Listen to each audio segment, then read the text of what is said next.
Kembali disergap pemirsa, dipadati tamu undangan, pesta pernikahan dibubarkan tim Satgas Penanganan COVID-19. Sempat terjadi adu mulut antara petugas dan keluarga pengantin.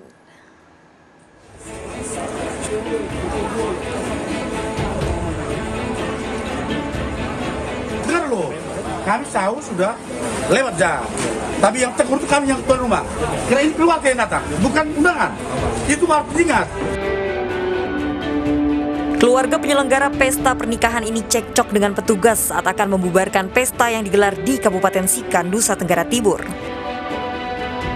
Pesta pernikahan dipadati tamu undangan yang tidak menerapkan jaga jarak fisik. Pesta juga digelar hingga melebihi jam 8 malam. Padahal instruksi Bupati Sika membatasi kegiatan masyarakat hanya boleh dilakukan hingga pukul 6 sore.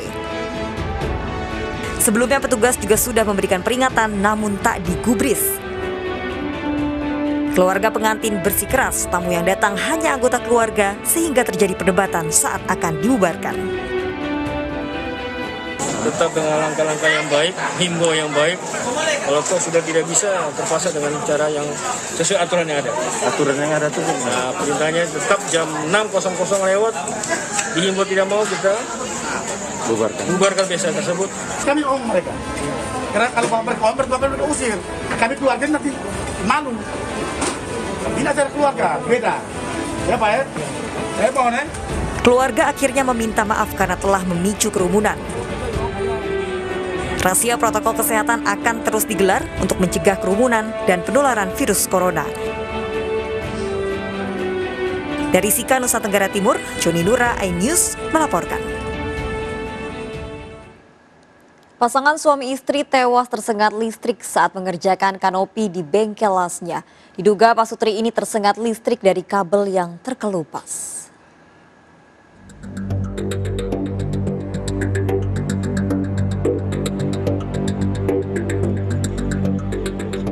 Warga Pelayan Gunung Kidul, Yogyakarta dikejutkan dengan tewasnya pasangan suami istri NK dan SA di belakang rumahnya. Pak Sutri, 4 anak yang masih kecil ini tewas akibat tersetrum saat menyelesaikan pesanan kanopi di bengkel lasnya. Kejadian berawal ketika sang suami NK mendapatkan pesanan las baja ringan dan dikerjakan di belakang rumah korban bersama sang istri.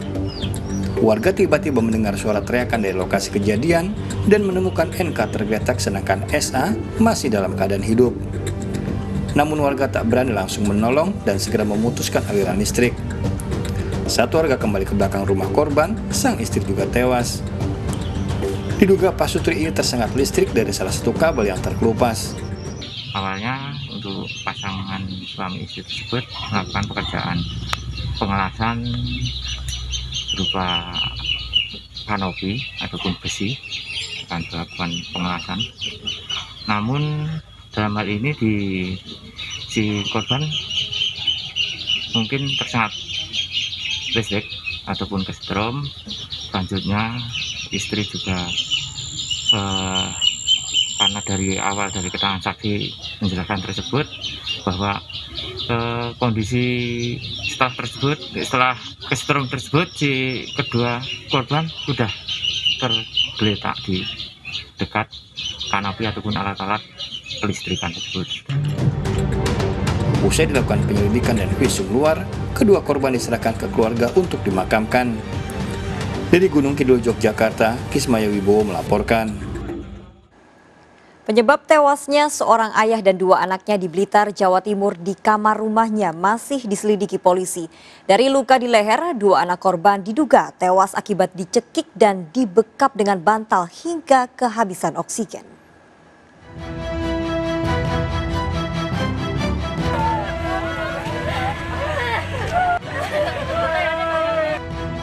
Kasus tewasnya Suyani dan 2 anaknya di rumahnya di Desa Suberejo, Blitar, Jawa Timur masih diselidiki polisi.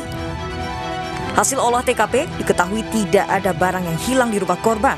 Sepeda motor dan uang di laci pun masih utuh. Dari hasil otopsi diduga kuat kedua anak Suyani yang berusia 21 tahun dan 9 tahun tewas akibat dicekik dan dibekap dengan bantal sehingga kehabisan nafas. Korban sempat berontak hingga mengalami luka memar di tubuhnya.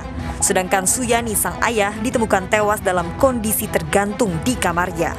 Akibat kematian adalah kekerasan tumpul pada leher yang mengakibatkan terputupnya saluran nafas sehingga kondisi korban kekurangan oksigen dan meninggal. Ketiga korban ditemukan tewas saat kerabat mengantar makanan karena beberapa hari ketiga korban tak bisa dihubungi oleh anaknya yang lain yang sedang bekerja di Timur Leste. Tadi ya tetangga. Tadi yang tangki saudaranya yang dari Surowadang itu kan mau ke sini ngasih pisang itu kan pintunya kan masih dikunci dari dalam. Nanti nggak jadi masuk. Tadi tanya lagi sama tetangga. Jenazah ketiga korban sudah dimakamkan di TPU desa setempat. Dari Blitar, Jawa Timur, Robi Ritwan, iNews melaporkan. Sebuah mobil bak terbuka berjalan mundur dan terbalik saat melewati jalan rusak di lintas Sumatera.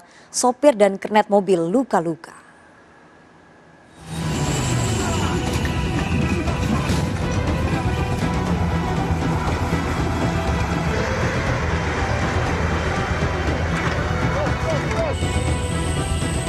Sebuah mobil bak terbuka yang melintas di jalan lintas Sumatera, tepatnya di Batu Jomba, Tapanuli Selatan, Sumatera Utara, tak kuat saat menanjak hingga mundur dan terbalik.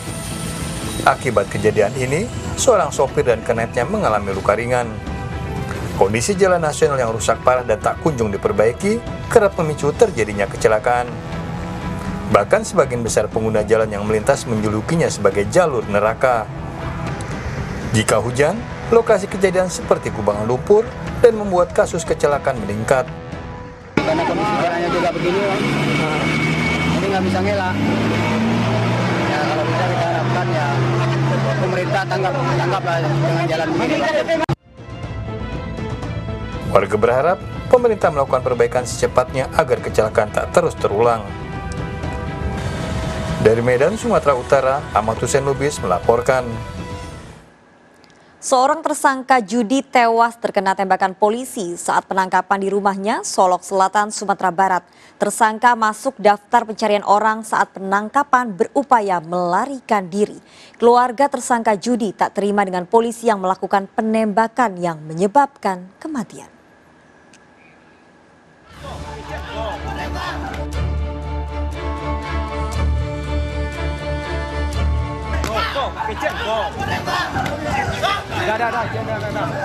Dalam rekaman video amatir, wanita ini menangis dan marah pada polisi yang menangkap suaminya di Sungai Pagu, Solok Selatan. Sang suami tewas saat akan dibawa ke rumah sakit setelah sebelumnya ditembak polisi karena berusaha kabur. Tersangka judi ini masuk dalam daftar pencarian orang sehingga diburu polisi keberadaannya. Setelah tewasnya tersangka judi, sejumlah warga melakukan penyerangan ke Polsek Sungai Pagu. Akibat penyerangan, sejumlah sarana di kantor Polsek mengalami kerusakan.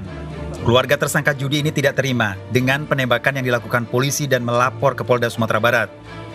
Menurut keluarga, polisi datang mengejar tersangka judi, langsung menembak mengenai bagian kepala tanpa ada tembakan peringatan.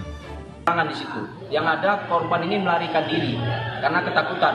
Ya, orang datang bawa senjata, tidak ada tanda pengenal, tidak jelas ini siapa, tak menyerah, tapi tiba-tiba ditodong pistol, istri dan anak histeris, Deka kabur keluar.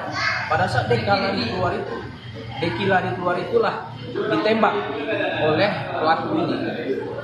Setelah Deki jatuh, bagian kepala bagian belakang yang ditembak, pelaku ini kemudian menembak ke atas.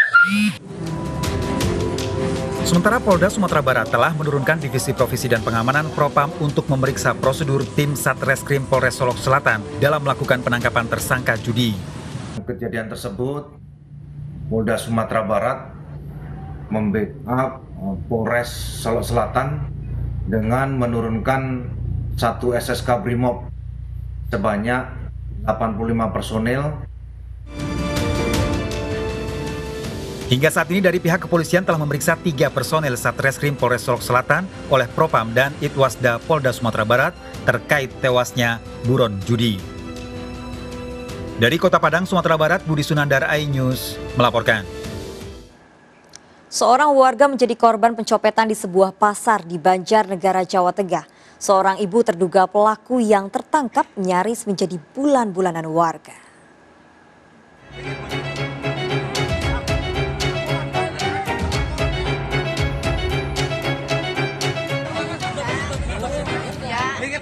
seorang ibu yang diduga pencopet, tertangkap warga di Pasar Pagi Mandiraja, Banjarnegara, Jawa Tengah. Terduga pelaku sempat mengelak hingga terjadi ketegangan dengan massa. Menghindari amuk massa, terduga pelaku dibawa ke Polsek Mandiraja.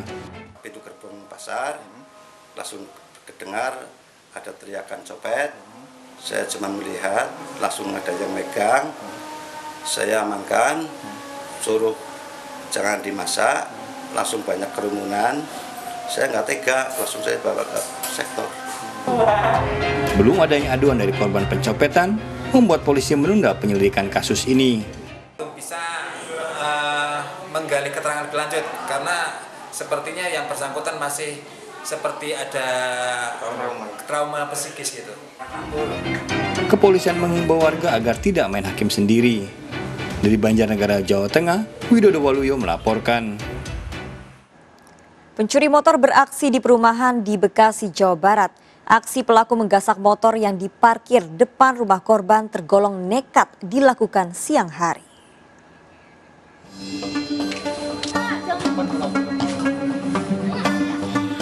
Dengan berboncengan motor, dua pencuri memasuki kawasan perumahan sentral di Cikarang Utara, Kabupaten Bekasi, Jawa Barat. Setelah menemukan barang incarannya, satu pelaku turun dan berjalan kaki mendekati sasaran. Melihat situasi aman, pelaku segera beraksi pada siang bolong. Tak butuh waktu lama, sebuah motor metik yang terparkir di depan rumah korban berhasil digondol pelaku.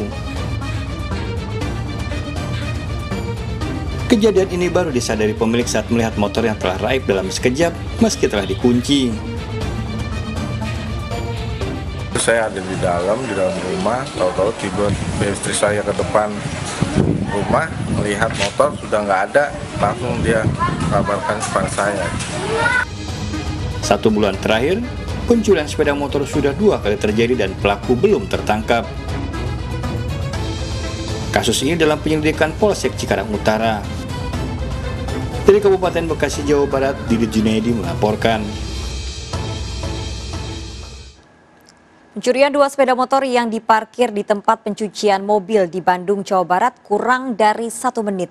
Aksi pencurian terekam CCTV.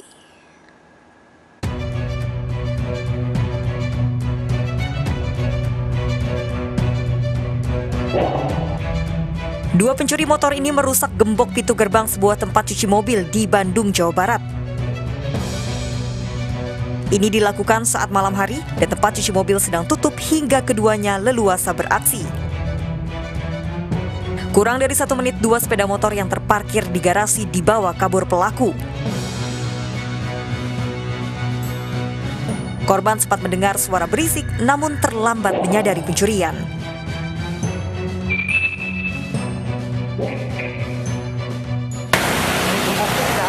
Udah nggak ada gemboknya. Paling hanya 1 menitan gembok hilang. Terbuka gembok tuh kurang lebih 1 menit dilihat di CCTV itu. Dia di sini. Arahnya dari bawah. Oh, pelakunya dari bawah ya? Dari bawah. Rekaman CCTV dijadikan barang bukti. Sementara kasus ini ditangani Satreskrim Polres Cimahi yang segera memburu kedua pelaku. Dari Bandung, Jawa Barat, Yuwono iNews melaporkan. Seorang istri dianiaya suaminya dengan senjata tajam hanya karena sang istri tak mau ditinggal bekerja oleh suaminya. Ikuti informasi lengkapnya sesaat lagi, Sergap segera kembali.